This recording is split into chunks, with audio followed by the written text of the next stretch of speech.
Ephesians 5. Be imitators of God. Ephesians 5 also says, deceives you with empty words. And that's certainly the case of Charles D. Wood in the York City Court, and Walter A. Sorok, lawyer for hire. Sadly, Stevens, Burke, and Burke.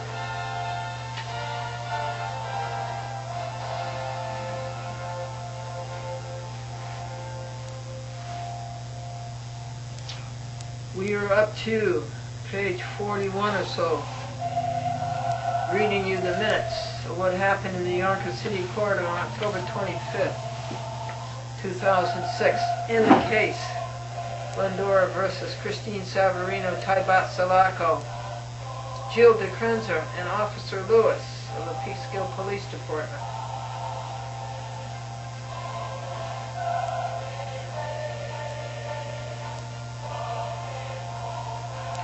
So,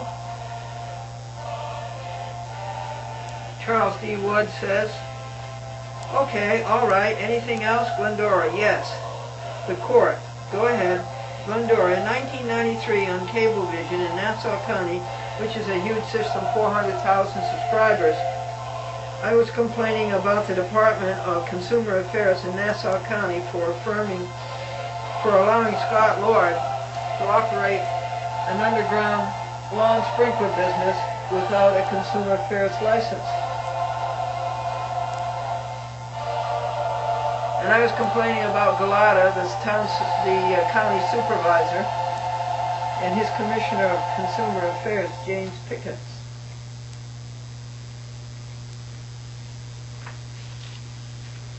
And that was being reported on TV. It was the truth.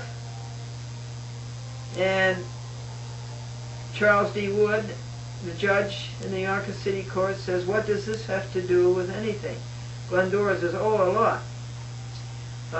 And Wood says it's all years ago, and Glendora says a lot. Hear me out, please.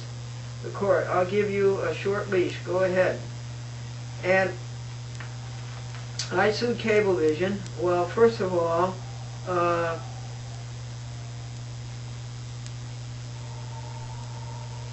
they called me on Veterans Day, 1993, Thomas Gardner, and said, we're not going to cable cash your show anymore.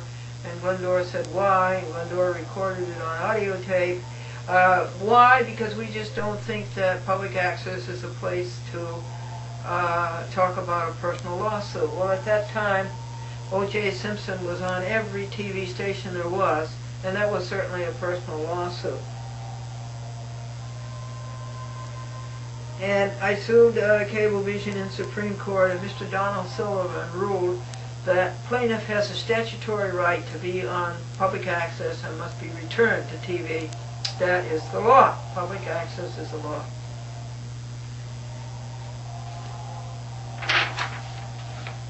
And I sued them in the federal court with Judge Bryant, and Judge Bryant ruled against me, and then I went down to the Second Circuit, the appeals court, and the appeals court of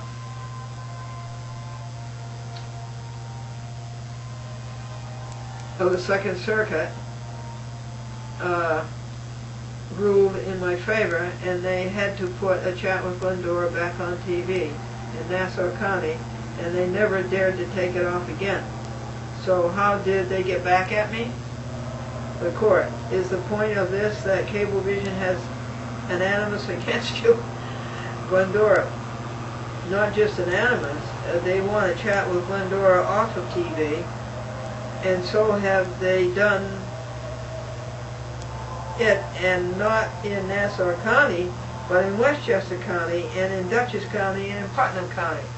So since they lost so badly in Nassau County, I'm saying on information and belief, they tried their work in Westchester County, and that explains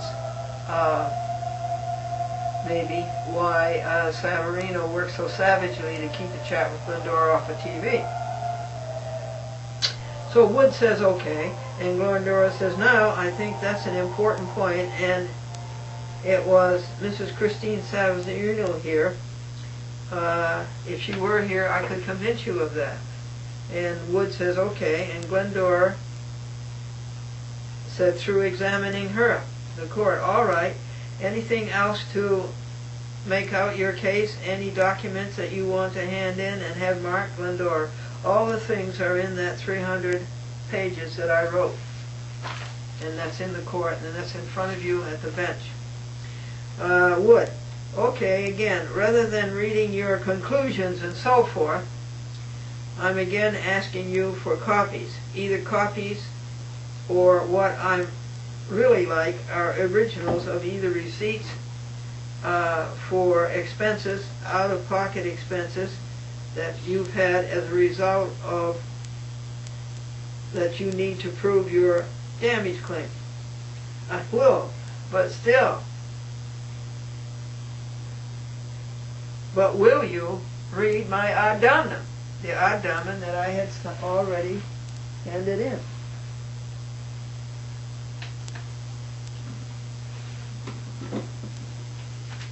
You know, that's a problem. If Wood had read the papers before he came to court, he would know all these things, and he wouldn't be wasting time asking questions and wasting our time, and wasting the court's time and the state's time. I will, Glendora says, but will you read my addendum? The court, I will be happy to read all of that in the process of rendering a decision, but at this time you need to provide whatever original receipts you have so that the defendants can look at them and comment upon them and possibly object to them. But I have presented my case, and I was hundreds of hours doing it and hundreds of dollars doing it. Glendora, as of what date postmark? The court, I'd like them now, but Glendora, they are 100 miles from here. Every time I come to this court, it costs me a whole day, and it costs me $100 to get a driver. Wood, here's what I'm willing to do. Because I've done this in other cases, I will keep the record open after today for 2 weeks. Glendora, the date please, and he didn't rule on this for 7 months.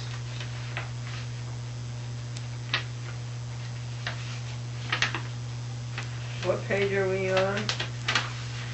Around about page 46 out of 125. I believe that, is that correct?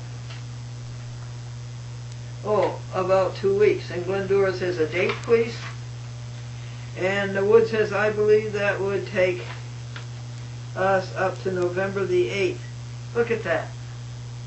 This is a year ago, November the 8th. And this is November the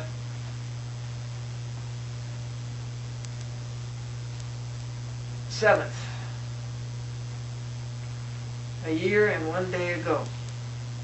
It must be postmarked by the 8th, and anything you're sending to the court must also be sent to the defendant. Glendora, yes, I know. I just want to take the court. Hold on. The defendants will then have 1 week or 2 weeks from the date of receipt to respond, since they're not going to be able to cross-examine them or look at them at this time and make comments. They will be able to send comments to me regarding the receipts. For example, this receipt is from a different date or something like that. They would send me a letter. They would also have to copy you on that letter. Glendora, date? Wood, 1 week from when they receive it from you. Glendora, would you say that that's November the 15th? I will say I'm going to give them until the 24th, since if you send it on the 28th, I'll give them till the 17th, and let's give it the 17th. They must postmark it by the 17th. Glendora, how long are you going to be in this court? Until the end of this month? You see, down in Yonkers they have a terrible, terrible, atrocious system of changing judges from part to part. Small claims to traffic, to criminal, to landlord-tenant, every 30 days. And you lose continuity entirely, and I have a presumptive right to continuity. Duran the third was on this case for 30 days, and then on comes Wood, and you can see that Wood doesn't know a fiend's what's going on. And that is tremendously injurious. And you'll find out how injurious when I get to the end of this and tell you how Wood ruled. Oh, I told you that. That was months ago, and it took months and months and months, and after that, and everything gets out of sequence. And the continuity is lost, and it's a hodgepodge. It's a heterotaxis. The court, I am in this part until the end of the month, but I will, and then it would go to a different judge? No, I will be rendering the decision in this matter. Okay, Glendora says, I would like to say, for purposes of appeal, that I do take exception to the lack of continuity. I think when you start with a judge, you should finish with a judge. The court, oh, that you made that record. Okay. I have no problem with you making that record. I go where they assign me, and being the lowest guy on the totem pole here, and having been elected last year, I don't ask questions. I go where they assign me. They asked me to cover vehicle and traffic this morning, so I did so, and this is my regular assignment this afternoon, and I will be in the small claims area for the rest of this month. And by now it's October 25th, so he's going to be in there 5 more days. Glendora, thank you. I also want Christine Savarino's The Small Claims Book says to get the full name. I do not have it, and I want her home address. I want that. Woo-hoo! Mr. Sarek, no, we will not provide her the address, and I can explain at the bar. Well, who cares at the bar? This is not a bar, it's a court. What makes you think lawyers are taking over the court? This is a court, not a bar. If you would like that, but that's something that we are completely not willing to give out. Why? What are you covering up? And what was your jurisdiction argument in the White Plains court that Cecilia wasn't served at her home address and you weren't served at your home address? We want the home address, and we have a right to have it. Glendora, I'm asking this court for an order to do so. The court, everything that you've described to me, all of her actions appear to have been taken in her capacity as an employee of Cablevision. Glendora, I'm also suing her in her personal capacity. Mr. Sarek, Your Honor, there's been no allegations of anything outside the scope of her employment at Cablevision. Glendora, Mr. Sarek told the White Plains City Court that they didn't have jurisdiction over Cecilia because the papers weren't served on her home address. Mr. Sarek, Your Honor, there's no jurisdictional claim. Glendora, so Mr. Sarek is answering on 2 sides of the same question. I repeat, I move that this court provide me with a home address of Christine Savarino. Thank you. Mr. Sarek, Your Honor, that this nothing to do with this hearing. I already said everything. There's no allegations, and she's not required of anything personal on behalf of Christine Savarino that has been committed against Glendora. It's all within the scope of her employment and public access at Cablevision. So, Sarek, why did you want Cecilia served at her home address? And why did you want yourself served at your home address? So you just don't add up, Mr. Sarek, liar for hire. Glendora, it is personal. Mr. Sarek, and given Glendora's history of suing multiple persons or employees within the company of Cablevision, is a list which I can provide for Your Honor of at least of over 50 cases in which she sued individuals in Cablevision. We already object to providing her home address. The court, all right, Glendora, and when and if I do win my $5,000, I will have to go to the county clerk with a transfer of judgment, and I will send it over to the sheriff, and the sheriff will want a home address. The court, all right, at this time I'm going to reserve on your request for an order. 2. Wouldn't you know he would do that? Sure. Against the individual and for the corporation. Against the pro se and for the lawyer. Miss Savarino's address. That will be part of my decision. Well, you want to know something? He never mentioned it.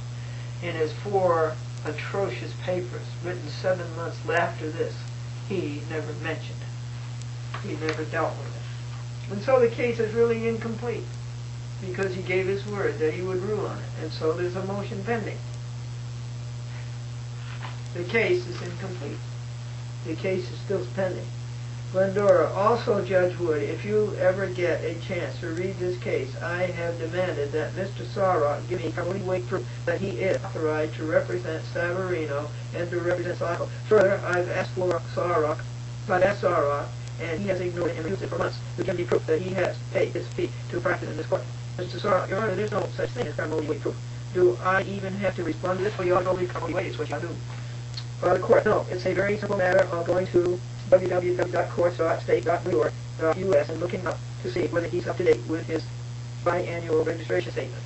Glendora, but what about this court? Did he pay a fee to come into this court? The court, he doesn't have to pay a fee to be here. Glendora, he does not have to pay a fee to this court. What? No, he does not. It's a people's court. No, wait a second. Glendora, then I would like to repeat. The court, and he's represented as an officer of the court, that he represents Savarino and Savarino. I want proof. This man lies all the time. I want proof. And if he does represent him, why hasn't he come up with the proof? Why hasn't he come up with a statement of authorization from Sadako and from Savarino that he is representing him? Where's the proof of that, Glendora says? Where's the evidence of that? The court. He doesn't have to provide proof. He's represented as an officer of the court that he is representing these clients. So he has. But I still say he lied. You want evidence from me, Wood? Where's the little bit of evidence that I asked you for? You cough up. Glendora, why doesn't he have to present proof? The court, because it's not Glendora. It's not Carmody Waite says so. The court, I am completely unfamiliar with this. Glendora, all right. He should be familiar with it. The court, and during my over 12 years of practice, private practice, it was never required of me by any of the courts I appeared in, and Carmody Waite is not a controlling authority.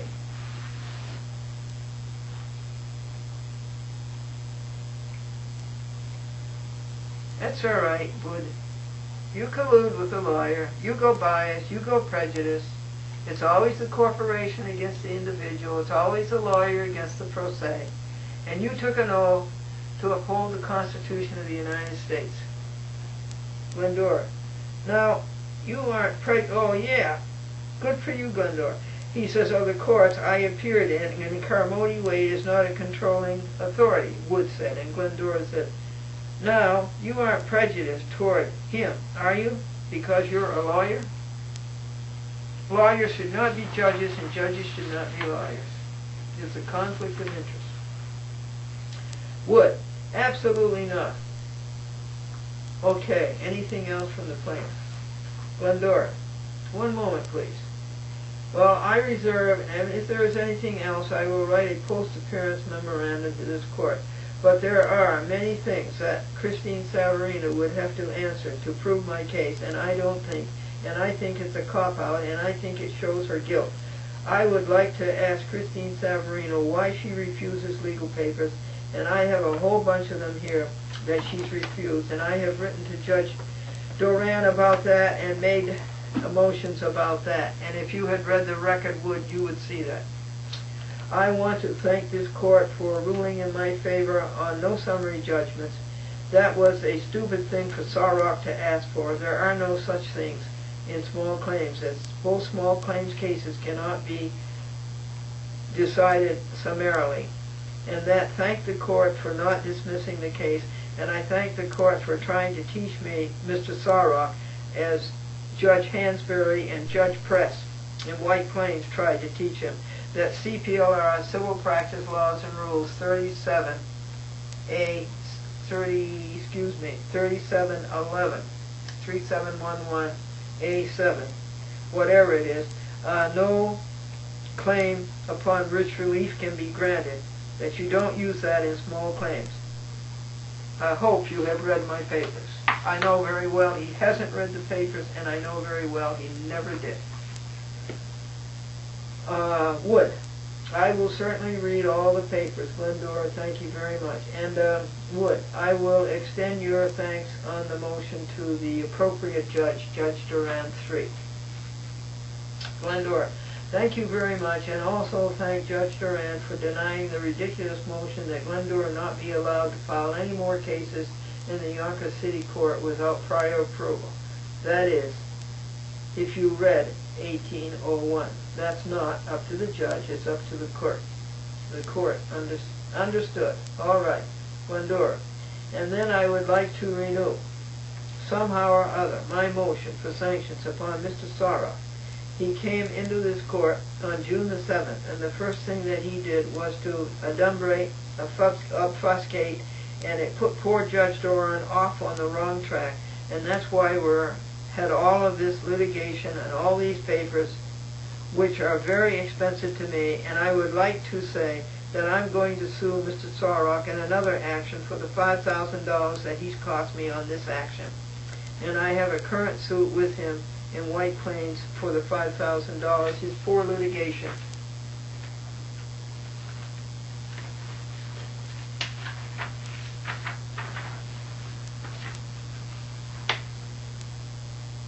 In the White Plains Court, and the trial on that is January 24th. The court, very well, all right. Any questions, Mr. Sorrock, for the plaintiff? Mr. Sorrock, well, first I'd like to, how your Honor would like me to respond.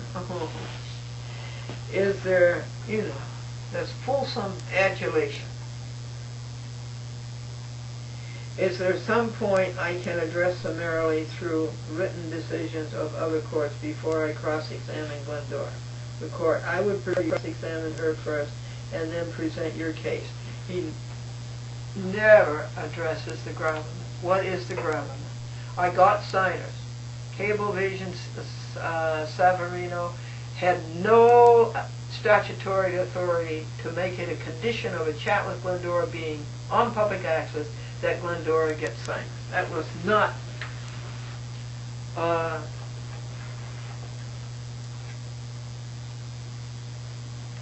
law. I go get the signers, she chases them away, I have to get new signers. Prima facie, that's going to cost money, travel, hours, and dollars, and damages. And so she's liable. But Sorrock doesn't dare address this because he knows it's right.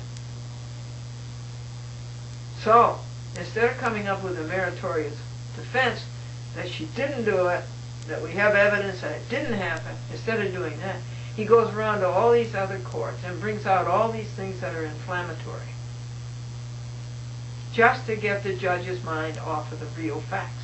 Well, he can do that all he wants, and Wood, you can do that all you want, but you haven't changed the truth. You haven't changed the facts.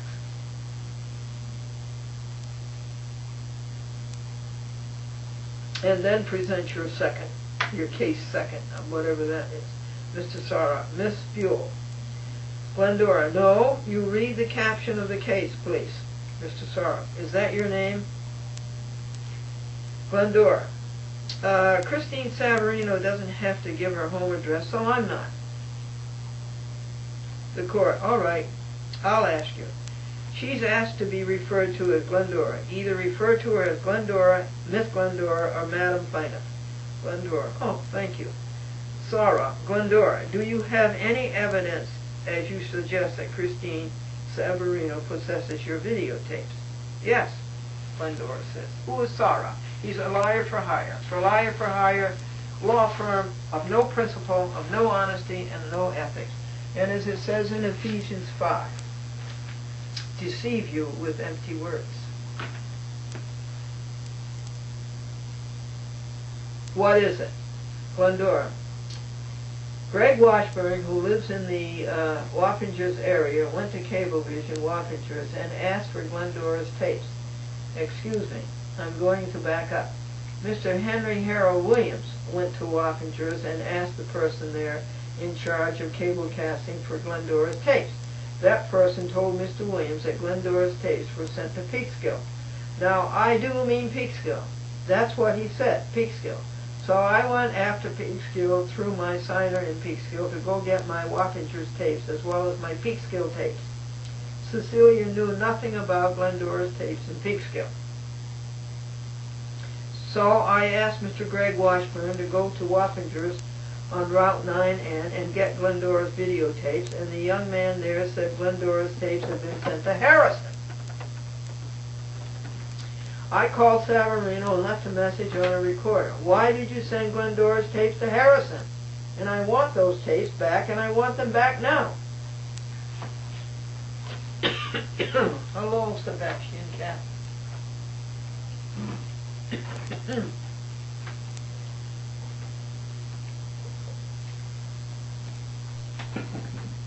Deceive you with empty words.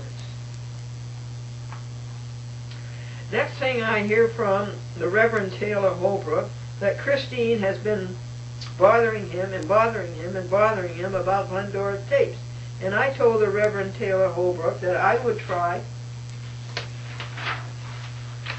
and we are up to page 56 out of 125, to think how to resolve that, and that I didn't want him to have to go get the tapes. He's a busy man, saving people's souls.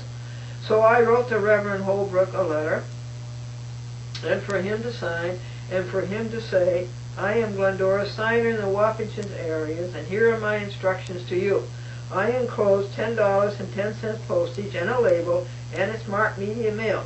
You return those tapes to Glendora at box 124, Ghent, New York, 12075, and I gave the church a $50 donation. Mr. Sorok, you testified earlier about Miss Savarino works for Cablevision. Is that correct? Glendora, what did you say, Mr. Sorok? Mr. Sorok, Miss Savarino works for Cablevision. Glendora, so far as I know, she has always presented herself as having done so. Mr. Sorok, and Miss Savarino works in the Public Access Department of Cablevision? Glendora, well, I also think that she has something to do with least access in the Bronx.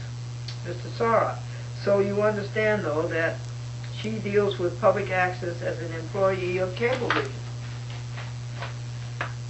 Glendora, say again, please. Mr. Sorok, is it your understanding that she deals with public access as a result of her employment with Cablevision?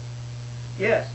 Mr. Sorok, and you have no knowledge or information or other evidence to suggest that Miss Savarino is in possession of your tapes individually as opposed to Cablevision. Is that correct? I don't understand that question, Glendora says. Sorok, you have no evidence to suggest that Miss Savarino as opposed to Cablevision possesses your videotapes. Is that correct? Glendora, Savarino works for Cablevision, and Savarino had the tapes sent from Wappingers down to Harrison, and oh, by the way, Savarino's office is in Harrison. Mr. Sorok, I'd asked that she answer the question. Glendora, I did answer. Mr. Sorok, do you understand the question? Glendora, I did answer.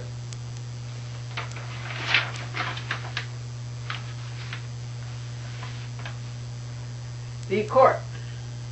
Okay, let me just interject and clarify, because it's a question that has been on my mind as well. As Mr. Sorok, I'm going to ask it in a different way. How do you know that Miss Savarino, as opposed to any other person within the Cablevision hierarchy, is responsible for your tapes not being returned? Glendora, dear Judge Wood, those are the only two people who work in public access, and we could verify that if Mrs. Christine Savarino were here, we could verify that. Judge Wood, right.